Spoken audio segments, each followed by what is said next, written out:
आला तर मला काहीतरी सिग्नल द्या, म्हणजे मला कळेल की मला थांबायचं आहे. तिसरी सूचना म्हणजे मला थोडंसं कॉलेज गोईंग मुलांशी इंटरॅक्ट होण्याची जास्त सवय आहे, त्यामुळे ह्या बोलण्यामध्ये काही सायंटिफिक वर्ड्स येतील, काही मेडिकल टर्म्स येतील, तर नाही समजले तर आपण कधीतरी क्लासरूममध्ये एखादं सेशन वगैरे घेतलं तर तुमचे डाऊट्स क्लिअर करूया. आणि चौथी गोष्ट, थोडंसं व्हायरलमुळं घसा डाऊन आहे, तेही तुम्ही सांभाळून घ्या. तर बघा, 13 ते 19 हा जो वयोगटाचा टप्पा आहे, ज्याला मी मेडिकल लँग्वेजमध्ये टीन एज किंवा किशोरवयीन अवस्था असं म्हणतो, हा आपल्या आयुष्यातला गोल्डन पिरियड आहे, सुवर्ण काळ आहे असं मी म्हणतो. याचं कारण का बरं हा सुवर्ण काळ आहे, का बरं हा गोल्डन पिरियड आहे? एक पाऊल निरागस बालपणामध्ये अडकलंय, दुसरं पाऊल रंगीत तारुण्याची स्वप्न पाहतंय, भूक चांगली आहे, झोप चांगली आहे, शरीराला आकार येतोय, त्वचेला तजेला येतोय, मनामध्ये जिद्द आहे, काहीतरी करून दाखवण्याची उर्मी आहे. अतिशय स्वप्नाळू आणि स्वच्छंदी असा काळ, पण जितका स्वप्नाळू, जितका स्वच्छंदी, तितकाच जबाबदारीचा काळ, कारण आयुष्याचा पाया या वयामध्ये बनत असतो. पाया मजबूत तर कळस सोन्याचा, अशी आपल्याकडे म्हण आहे. इमारतीचा पाया कच्चा असेल तर त्यावर मजबूत इमारत उभी राहू शकत नाही. त्याच पद्धतीनं आरोग्याचा पाया, शिक्षणाचा पाया, नातेसंबंधाचा पाया जो या वयामध्ये बनतो, तो जर कच्चा राहिला तर त्याचे गंभीर परिणाम आयुष्यभर भोगावे लागतात.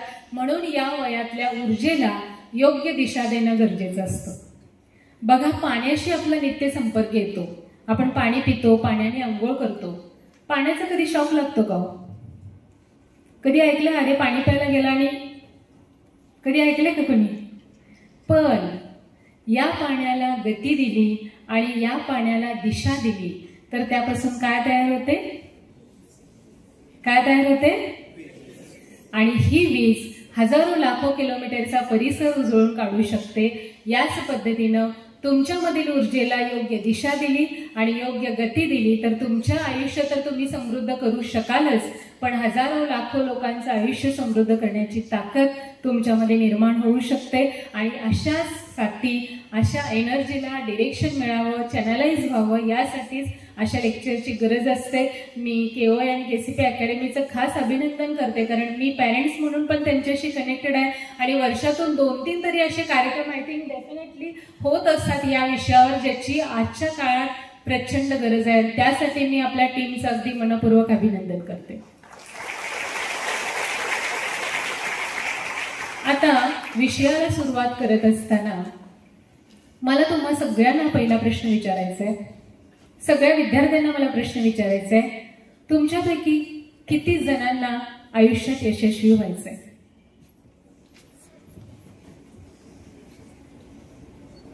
सगळ्यांना व्हायचंय? नक्की? तुम्ही म्हणाल काय मॅडम, काय प्रश्न विचारताय? जगातल्या प्रत्येक व्यक्तीला आयुष्यात यशस्वी व्हायचं असतं आणि वयाच्या या टप्प्यावर तर मनामध्ये प्रचंड स्वप्न असतात, यशस्वी व्हायचंच असतं. आता माझा पुढचा प्रश्न आहे, what do you mean by success? काय केलं म्हणजे तुम्ही स्वतःला यशस्वी समजणार आहात? तुमच्या शब्दात, तुमच्या तोडक्या मोडक्या शब्दात तुम्ही मला उत्तर देऊ शकता. मी सांगणारच आहे, तुमच्याकडनं उत्तर आली तर मला जास्त आनंद होईल. What do you mean by success? कोणी सांगू शकाल? काय पुढवलंय लहानपणापासून? खूप शिकायचं, खूप मोठं व्हायचं, भरपूर मार्क्स मिळवायचे, चांगली नोकरी मिळवायची, भरपूर पैसा मिळवायचा, गाडी बंगला नोकर चाकर हे सगळं असलं म्हणजे आपण आयुष्यात यशस्वी झालो. राईट? हे शिकवलं ना लहानपणापासून, हेच प्रोग्राम केलंय ना. आता माझा तुम्हाला प्रश्न आहे, समजा तुम्ही करिअरमध्ये खूप यशस्वी झाला, तुमचे सगळे ड्रीम तुम्ही अचीव्ह केलेत, पण करिअरच्या मागे लागता लागता 8-10 वर्ष शरीराकडे इतकं दुर्लक्ष झालंय की वयाच्या 25व्या वर्षी डायबिटीस बसला. तुम्ही यशस्वी झालात असं समजायचं? समजा तुम्ही आयुष्यात खूप यशस्वी झालात, खूप चांगली जॉब प्लेसमेंट मिळाली, खूप चांगलं पॅकेज मिळालं, पण तुम्ही डिप्रेशनमध्ये गेला, तुम्हाला काहीच करावंसं वाटत नाहीये, सगळं संपवून टाकावंसं वाटतं, तर तुम्ही आयुष्यात यशस्वी झालात असं समजायचं? समजा तुम्ही खूप यशस्वी झालेला आहात, प्रचंड नावलौकिक, पैसा, प्रसिद्धी सगळं मिळवलेलं आहे, पण तुमचे रिलेशनशिप्स कोलॅप्स झालेले आहेत, तुम्ही कुटुंबियांसाठी महल बांधलाय पण कुणाशीच तुमचं पटत नाही, तुम्ही घरी गेला की सगळे आपापल्या खोलीत जातात, तुम्हाला समजून घेणारं कुणीच नाहीये आणि तुम्हाला आपलं म्हणावं असं कुणीच नाहीये, तर तुम्ही यशस्वी झालात असं समजायचं का? हा प्रश्न मी यासाठी विचारते, मला आयुष्यात यशस्वी व्हायचं आहे असं म्हणत असताना यशस्वी होणं म्हणजे नेमकं काय याची डेफिनेशन माझ्या ब्रेनमध्ये क्लिअर असणं, क्रिस्टल क्लिअर असणं खूप महत्वाचं आहे. Success is a balance. Balance in what? Physical health, mental health, relationship and finances किंवा करिअर. या 4 गोष्टींचा बॅलन्स जेव्हा तुम्ही आयुष्यामध्ये साधता तेव्हा तुम्ही आयुष्यात यशस्वी झालात असं म्हणता येईल. या ठिकाणी पॅरेंट्स आहेत, त्यांना सुद्धा मला आवर्जून हे सांगायचंय, तू आयुष्यात यशस्वी हो असं जेव्हा तुम्ही मुलांना सांगता तेव्हा यशस्वी व्हायचंय म्हणजे काय व्हायचंय हे आधी मुलांना आपण सांगितलं पाहिजे. हे सांगण्याचं कारण काय, हार्वर्ड युनिव्हर्सिटी तुम्हाला माहिती आहे ऐकून? हार्वर्ड युनिव्हर्सिटीने एक सर्व्हे केलाय बरं का. काय सर्व्हे केलाय, या युनिव्हर्सिटीमधून बाहेर पडल्यानंतर 10 वर्षांनी, 20 वर्षांनी आणि 30 वर्षांनी त्या युनिव्हर्सिटीमधील मुलं काय करत होती, कशा प्रकारचं जीवन जगत होती. आणि या सर्व्हेमध्ये धक्कादायक माहिती समोर आली, ती म्हणजे जगातल्या सर्वश्रेष्ठ विद्यापीठामध्ये शिकलेली, सर्वश्रेष्ठ बुद्धिमत्ता असणारी बहुतांश मुलं स्वतःच्या वैयक्तिक आयुष्यात फेल गेलेली होती. फेल गेलेली होती म्हणजे काय, कुणाचं शारीरिक स्वास्थ्य बिघडलेलं होतं, कोण मनोरुग्ण झालेले होते, कुणी सुसाईड केलेले होते, कुणाचं करिअरच डेव्हलप झालेलं नव्हतं, कुणाचे रिलेशनशिप कोलॅप्स झालेले होते. हा सर्वे आणि हा स्टडी असा सांगतो की उच्च बुद्धिमत्ता आणि यशस्वी करिअर, केवळ उच्च बुद्धिमत्ता आणि यशस्वी करिअर यशस्वी जीवनाची खात्री देऊ शकत नाही. तुम्हाला यशस्वी जीवन जगायचं असेल तर आयुष्याचा बॅलन्स तुम्हाला साधता आला पाहिजे. हे मी तुम्हाला का सांगते, आज नीट टॉपर असणारी मुलं रॅगिंग झालं म्हणून सुसाईड करतात, IITN मुलं डिप्रेशनमुळे आत्महत्या करतात, मोठमोठे सेलिब्रिटीज, कन्सल्टंट, बिझनेसमॅन ही लोक डिप्रेशनमध्ये जाऊन आत्महत्या करतात. म्हणजे काय, या लोकांच्याकडे परीक्षेत यशस्वी कसं व्हावं आणि करिअरमध्ये यशस्वी कसं व्हावं याचं स्किल होतं, पण आयुष्यात येणाऱ्या आव्हानांना सामोरं जाण्यासाठीचे स्किल त्यांच्याकडे नव्हते. म्हणून सक्सेसचा दुसरा फॉर्म्युला आहे, success is 20% career, success is 20% financials and 80% life skills. Life skills म्हणजे काय, आयुष्यात येणाऱ्या आव्हानांना सामोरं जाण्याची ताकद. त्यामुळे मला यशस्वी व्हायचं आहे हे म्हणत असताना माझ्यामध्ये लाईफ स्किल्स असणं खूप गरजेचं आहे. Coping with stress, coping with emotions, interpersonal relationship, problem solving, creative thinking, critical thinking, decision making, ह्या सगळ्या लाईफ स्किल्स आहेत, त्या आपण आत्मसात करणं गरजेचं आहे. करिअरमध्ये तर यशस्वी व्हायचंच आहे, नो डाऊट, पण एखादी इमारत उभी करत असताना 4 कॉलमवरती उभी केली जाते, एका कॉलमवर इमारत उभी राहू शकत नाही. त्याच पद्धतीनं करिअरच्या एका पिल्लरवर आयुष्याची इमारत उभी राहू शकत नाही. त्यासाठी सगळ्या गोष्टींचा बॅलन्स तुम्हाला साधता आला पाहिजे आणि हे तुमच्या माइंडमध्ये तुम्ही फिक्स केलं पाहिजे, success is a balance. Okay, आता आपल्या मुख्य विषयाकडे आपण येऊया. मगाशी मी म्हटलं तुमच्या आयुष्यातला हा सुवर्ण काळ आहे आणि गोल्डन पिरियड आहे, तसाच क्रुशियल पिरियड सुद्धा आहे, सेन्सिटिव्ह पिरियड सुद्धा आहे. कारण आयुष्य घडणं आणि आयुष्य बिघडणं हे वयाच्या याच टप्प्यावर होत असतं. तुम्ही अपलिफ्ट होऊ शकता, तुम्ही डाऊनफॉल पण जाऊ शकता, हे सुद्धा याच वयामध्ये होऊ शकतं. कारण ड्रास्टिक हार्मोनल चेंजेस झालेले असतात आणि त्याचा परिणाम तुमच्या एकूण वर्तणुकीवर होऊ शकतो. मग मला माझं आयुष्य घडवायचं असेल आणि माझं आयुष्य बिघडू नये असं वाटत असेल तर एक गोष्ट तुम्हाला कायमची इथून पुढे 10 ते 12 वर्ष म्हणजे 5वी ते तुमच्या ग्रॅज्युएशन पर्यंत एक गोष्ट तुम्हाला सांभाळायची आहे, ती म्हणजे तुमची संगत, तुमची कंपनी. Psychology says you are average of 5 people with whom you spend your time with. ज्या 5 व्यक्तींच्या सहवासामध्ये तुमच्या दिवसभराचा जास्तीत जास्त वेळ जातो त्या 5 व्यक्तींचा ऍव्हरेज तुम्ही बनता. म्हणजे 5 मित्र आहेत, 4 जणांना 90% मार्क पडतात आणि एकाला 50% मार्क पडतात, असं कधीही होत नाही. 5 बिझनेसमॅन फ्रेंड्स आहेत, 4 जणांच्याकडे मर्सिडीज आहे, एकाकडे नॅनो आहे, असं कधीही होत नाही. कारण तुमच्या जवळच्या 5 लोकांचं तुम्ही ऍव्हरेज बनता. आता तुम्ही ठरवायचंय माझ्या जवळचे 5 मित्रमैत्रिणी कोण आहेत. या 5 मित्रमैत्रिणींच्या मध्ये करिअरचं गांभीर्य नाही, अभ्यासाचं गांभीर्य नाही, कोणतेही गोल नाही आहे, आई वडिलांविषयी रिस्पेक्ट नाही, शिक्षकांच्या विषयी रिस्पेक्ट नाही, इझिली गोईंग काहीतरी करायचंय, शॉर्टकट मध्ये काहीतरी करायचंय, असं जर कोणी असेल तर त्यांना आजपासून आत्तापासून टाटा बाय बाय करा. आता तुम्ही म्हणाल मॅडम सगळेच असे तो, आय नो एव्हरीथिंग. मी एकटा पडेल, मी एकटी पडेल. नेहमी एक गोष्ट लक्षात ठेवा, it is okay to stay alone than staying with a wrong company. चुकीची संगत असण्यापेक्षा संगत नसलेली बरी. तुम्ही मला सांगा, पाण्याने भरलेलं भांड फ्रीजरमध्ये ठेवलं काय होईल? का बरं? मी पाणी ठेवलंय, बर्फ का झाला? मी काही ट्रिकी क्वेश्चन्स विचारणार नाही बरं काय, व्हेरी सिम्पल क्वेश्चन्स. पाण्याने भरलेलं भांड फ्रीजरमध्ये ठेवल्यावर बर्फ का तयार झाला?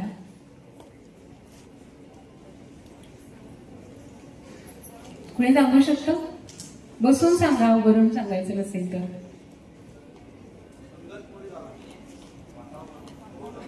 मला स्टुडंट्स कडून उत्तर अपेक्षित आहे. आता उत्तर कळलेलं आहे. कशामुळे झालं? वातावरणामुळे. तुमच्या आजूबाजूला काय आहे, डेफिनेटली त्याचा तुमच्या आयुष्यावर प्रभाव पडणार आहे. तुझं नाव सांग बाळ. चिस्मा, नाव सांग, फक्त नाव सांग. स्वरूप. स्वरूप, ओके, बस स्वरूप. समजा स्वरूपने उद्या सकाळी सोशल मीडियावर एक फोटो टाकला आपले PM नरेंद्र मोदी यांच्यासोबत शेक हँड करताना. And it's real image, not AI generated image. Don't लाव बरं का. अजून 10 वर्षांनी तुम्हाला कदाचित हसू येईल माझ्या स्टेटमेंटवर, पण अजून 10 वर्षांनी तुमच्यातले कुठल्या विद्यार्थी कुठे गेलेले असतील याची तुम्हाला कल्पना सुद्धा नसेल आणि तुम्हाला असं वाटेल अरे हा तर वर्गात वर मान करून बघत सुद्धा नव्हता. So anything happen in your life. तर समजा स्वरूपने उद्या सकाळी फोटो टाकला आणि आपले PM नरेंद्र मोदी यांच्यासोबत शेक हँड करतानाचा रिअल फोटो टाकला, तर स्वरूपची व्हॅल्यू तुमच्या नजरेत वाढणार आहे का कमी होणार आहे? नक्की वाढणार आहे.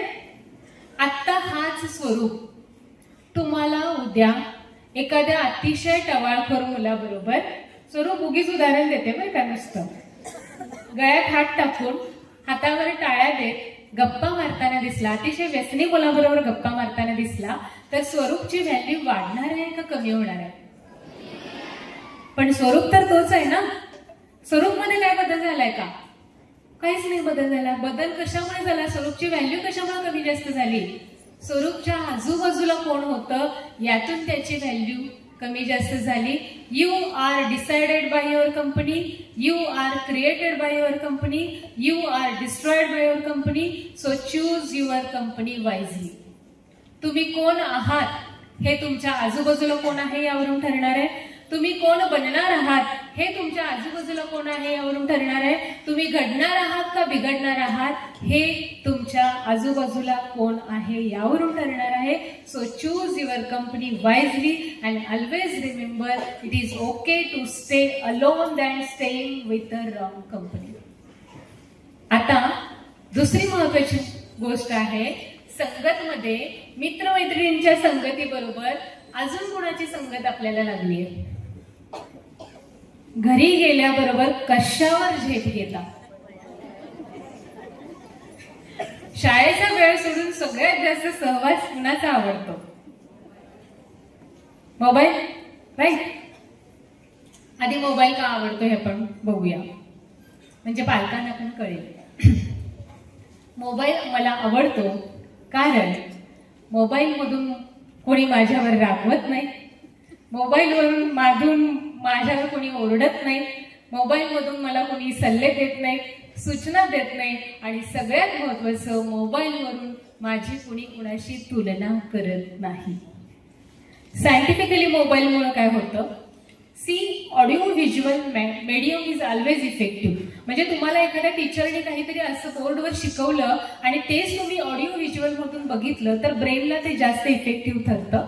आणि सायंटिफिकली सांगायचं झालं तर जेव्हा तुम्ही मोबाईलमधून एखादी रील बघता, गेम खेळता, तेव्हा तुमच्या ब्रेनमध्ये डोपामाइन नावाचं केमिकल तयार होतं आणि डोपामाइन तुम्हाला फील गुडचा एक्सपिरियन्स देतं. जेव्हा तुम्हाला फील गुडचा एक्सपिरियन्स मिळतो तेव्हा तुमचा मेंदू ते रजिस्टर करतो आणि पुन्हा पुन्हा तो फील मिळवण्यासाठी मेंदू तुम्हाला उद्युक्त करतो, म्हणून पुन्हा पुन्हा तुम्ही तो मोबाईल घेत असता. आता विषय आहे मोबाईल वापरायचा का नाही वापरायचा. इंटरनेटच्या काळामध्ये मोबाईल बिलकुल वापरायचं नाही असं रॉंग स्टेटमेंट मी करणार नाही, पण एकच वाक्य विद्यार्थ्यांना मी आवर्जून सांगेन, mobile is the greatest gadget. At the same time, it is a dangerous weapon. ज्ञान घेण्यासाठी मोबाईलचा वापर केला तर याहून अद्भुत आजच्या काळात दुसरं काहीच नाही आहे. म्हणजे आम्ही जेव्हा मेडिकलचं वगैरे एज्युकेशन घेत होतो तेव्हा एखाद्या विषयाचं ज्ञान मिळवायचं असेल तर टीचर आणि बुक्स याशिवाय दुसरा ऑप्शनच नव्हता. आज जगातल्या कोणत्याही विषयाचं नॉलेज एका क्लिकवर मी माझ्या घरात बसून मिळवू शकते. Knowledge is power. त्यामुळे मोबाईल हे एक पॉवरफुल गॅजेट आहे आजच्या घडीला. पण रील्स बघण्यासाठी, गेम्स खेळण्यासाठी, रिलॅक्सेशनसाठी मोबाईलचा वापर करत असाल तर त्याहून भयानक तुमचा सर्वनाश, सर्वनाश हा शब्द वापरलेला आहे, त्याहून भयानक तुमचा सर्वनाश करणारं दुसरं काहीही आजच्या घडीला नाही. आणि हा सेल्फ डिसिप्लिनचा भाग आहे. आई सांगते, बाबा सांगते, टीचर सांगतात, आमच्यासारखे लोक सांगतात म्हणून मोबाईल बाजूला ठेवला जात नाही. मला स्वतःला इन्साइट असला पाहिजे, मला स्वतःला कळलं पाहिजे. आणि सगळ्यात महत्वाची गोष्ट, रिलॅक्सेशन म्हणून मोबाईलकडे बिलकुल बघू नका.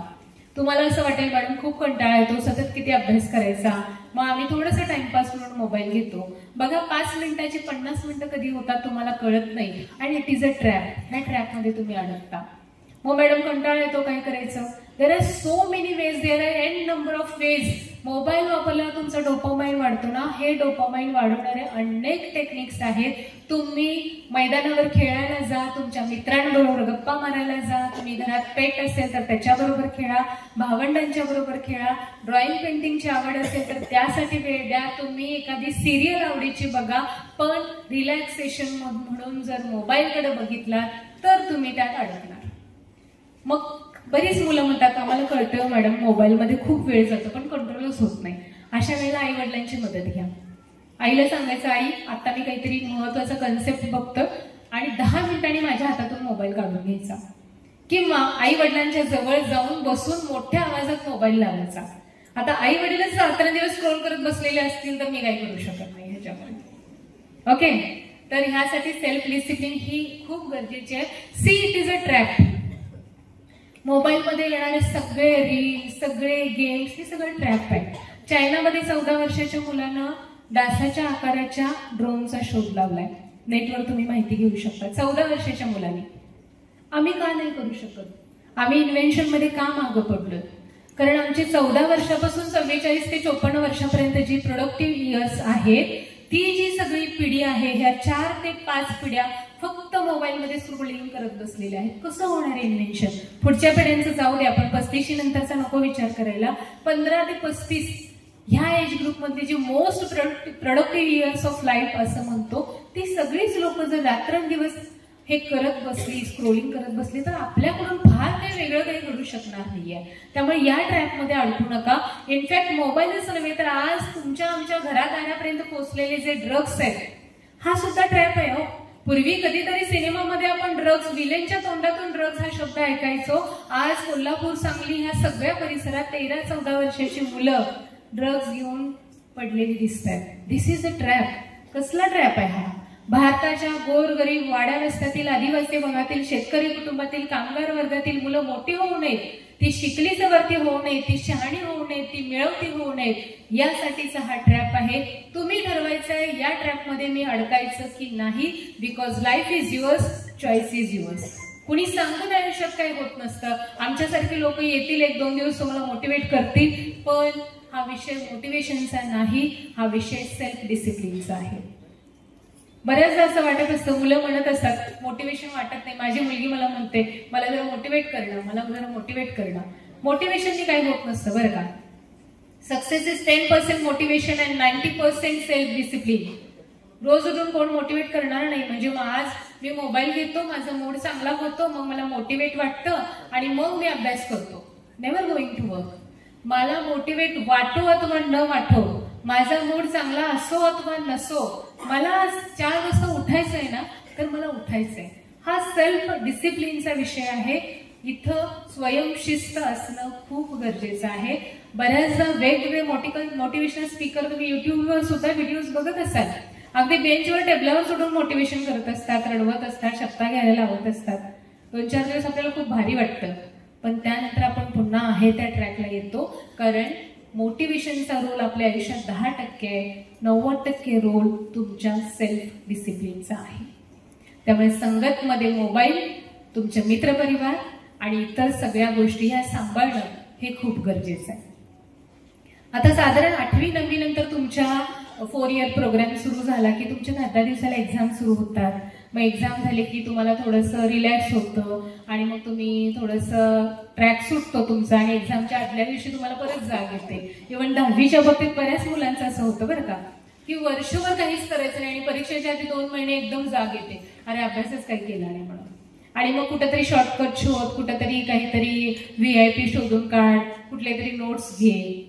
इव्हन आज तुम्ही स्टुडंट लाईफमध्ये आहात, उद्या जॉब सेक्टरमध्ये गेला, तुम्ही स्टार्टअप करायला गेला, तर तुम्हाला बरीच लोक असं सांगतील, अरे कशाला स्ट्रगल करत बसलायचं, हे असं केलं ना, हे सगळं इझी गोईंग होतं. आता मला तुम्हाला विचारायचं की तुमच्यापैकी किती विद्यार्थ्यांना फार अभ्यास न करता मार्क मिळवायचे? सगळ्यांनाच मिळवायचे असं समजूया.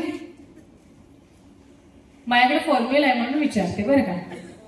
अभ्यास जास्त न करता मार्क मिळवायचे. There is no shortcut for success. Hard work is the only formula. एक उदाहरण तुम्हाला देते. एक 8वी-9वीतला मुलगा असतो, त्याच्या स्टडी टेबलच्या कॉर्नरला एक फुलपाखराचा कोश त्याला दिसतो. असा कोश वगैरे, मुलांना पशु पक्षी प्राण्यांची प्रचंड आवड असते. तो कोश बघितल्यानंतर त्या मुलाला खूप आनंद होतो आणि कारण त्यातनं फुलपाखरू बाहेर येणार असतं. मग अभ्यास करता करता तो कोश बघणं, त्यातली हालचाल निहाळणं हे त्याचा रोजचा दिनक्रम झालेला असतो.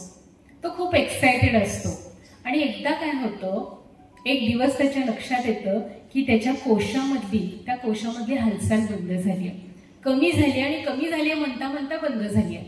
त्या मुलाचा असा समज होतो की फुलपाखरू प्रयत्न करून करून आता दमलंय आणि आता ते अजिबात प्रयत्न करू शकणार नाहीये आणि मी काही जर केलं नाही तर ते आतल्या गुदमरून मरून जाणार आहे. मग तो मुलगा काय करतो, एक छोटीशी सीझर घेतो आणि वरचा कोश कट करतो. त्याला खूप आनंद झालेला असतो. एक तर मी फुलपाखराचे प्राण वाचवले याचा आनंद असतो आणि दुसरी एक्साइटमेंट असते, कधी एकदा ते फुलपाखरू बाहेर येतं आणि आकाशात झेप घेतं आणि ते झेप बघण्यासाठी ते एक्साइटेड असतं. त्याच्या समजुतीप्रमाणे फुलपाखरू बाहेर येतं पण रांगत येतं, सुजलेलं शरीर घेऊन येतं, ते उडण्याचा प्रयत्न करतं पण ते उडू शकत नाही, थोड्या वेळाने ते मरून जातं. आता तुम्ही मला सांगा, फुलपाखराला वाचवण्याचा तो मुलाचा हेतू बरोबर होता का चुकीचा होता? हेतू तर बरोबर होता ना, पण त्या मुलाला हे कळलं नाही की फुलपाखराची त्या कोशामधली धडपड, तो स्ट्रगल हा ही निसर्गाची योजना असते त्याच्या पंखामध्ये बळ येण्यासाठी.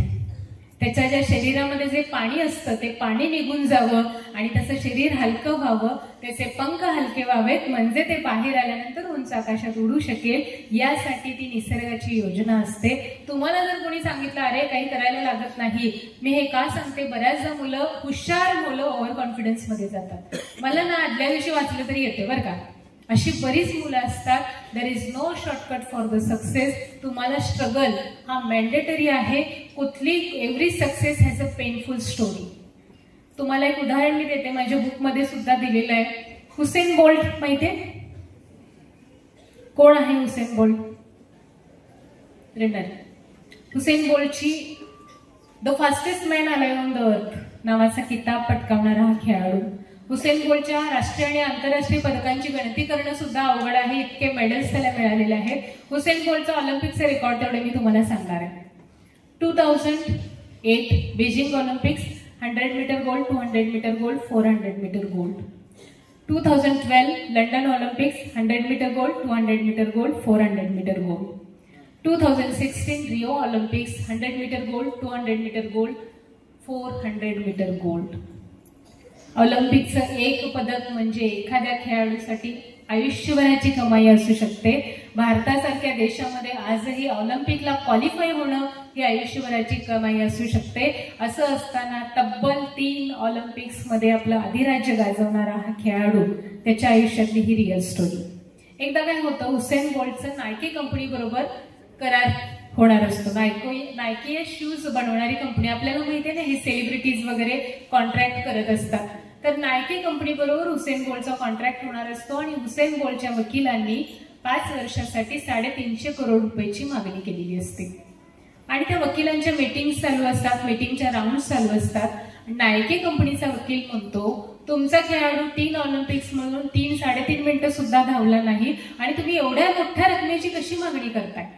आता 3 ऑलिम्पिक्स मिळून 3-3.5 मिनिटं कसं धावला? आणि हे आधी आपण एलॅबोरेट करूया. हुसेन बोल्टचं 100 मीटरचं रेकॉर्ड आहे 9.58 सेकंड्स. आपण राऊंड फिगर घेऊया, माझं मॅथ्स कच्चं आहे, 10 सेकंड्स आपण घेऊया, काय चुकलं तर चिखलघेसर आहेतच इथं. ओके, हुसेन बोल्टचं 100 मीटरचं रेकॉर्ड आहे 9.58 सेकंड्स. किती झाले? 100 मीटरचे 3 गोल्ड मेडल. किती सेकंड झाले? 10 सेकंड्सनी 10 × 3 30.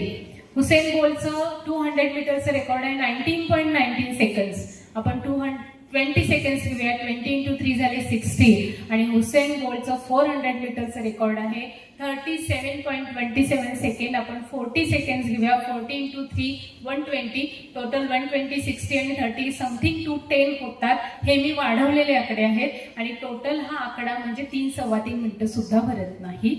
मग नायकी कंपनीचा वकील म्हणतो, तुमचा खेळाडू 3 ऑलिम्पिक्स म्हणून 3-3.5 मिनिटं सुद्धा धावला नाही आणि तुम्ही एवढ्या मोठ्या रकमेची कशी मागणी करताय? त्यावर हुसेन बोल्टचा वकील म्हणतो, 300 करोड रुपये 3-3.5 मिनिटं धावण्याची नाहीच आहे. मग कशाचे? 3-3.5 मिनिटापेक्षाही कमी काळ धावून जगातले नवनवे विक्रम प्रस्थापित करण्यासाठी माझ्या खेळाडूने 10,000 तासाहून अधिक धावण्याचा सराव केलेला आहे आणि आयुष्याची 15 वर्ष दिलेली आहेत. त्याची ही किंमत आहे. Success has a price to pay. Success has a price to pay. Consistency is the key to success. Olympic मधलंच अजून एक उदाहरण देते, माझं फेवरेट उदाहरण आहे मायकल फेल्प्स. माहितीये Michael Phelps? He is a swimmer.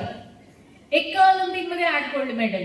एका ऑलिम्पिक मध्ये सगळ्या प्रकारात तो गोल्ड मेडल मिळवतो. ऑलिम्पिक्स संपन्न होते, मेडल डिस्ट्रीब्युशन होतं. मायकलची पत्रकार परिषद चालू असते, सगळे पत्रकार बसलेले असतात, मायकल असा बसलेला असतो, सगळेजण त्याचं कौतुक करत असतात, अभिनंदनाचा वर्षाव चालू असतो आणि जर्नलिस्ट उभा राहतो आणि म्हणतो, Michael, you won 8 gold medal in 1 Olympics. Don't you think you are so lucky? तू एका ऑलिम्पिक्स मध्ये 8 गोल्ड मेडल मिळवलंस, तू किती नशीबवान आहेस. तर मायकल असं म्हणतो, एका ऑलिम्पिक मध्ये 8 गोल्ड मेडल मिळवण्यासाठी मी रोज 10 तास पाण्यात पोहण्याचा सराव करत होतो. रोजचे 10 तास म्हणजे महिन्याचे किती तास? महिन्याचे 300 म्हणजे वर्षाचे किती तास? 3000. मॅथ्स माझं कसं आहे हो, मी मेडिकलचे स्टुडंट आहे.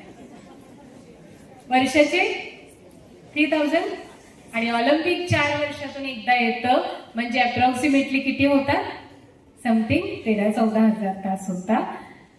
एवढा वेळ मी पाण्यात पोहण्याचा सराव केलेला आहे. अजूनही तुम्हाला असं वाटतं का? मायकल त्या पत्रकाराला म्हणतो, अजूनही तुम्हाला असं वाटतं का मला मिळालेलं यश हे माझ्या नशिबाने मिळालेलं आहे?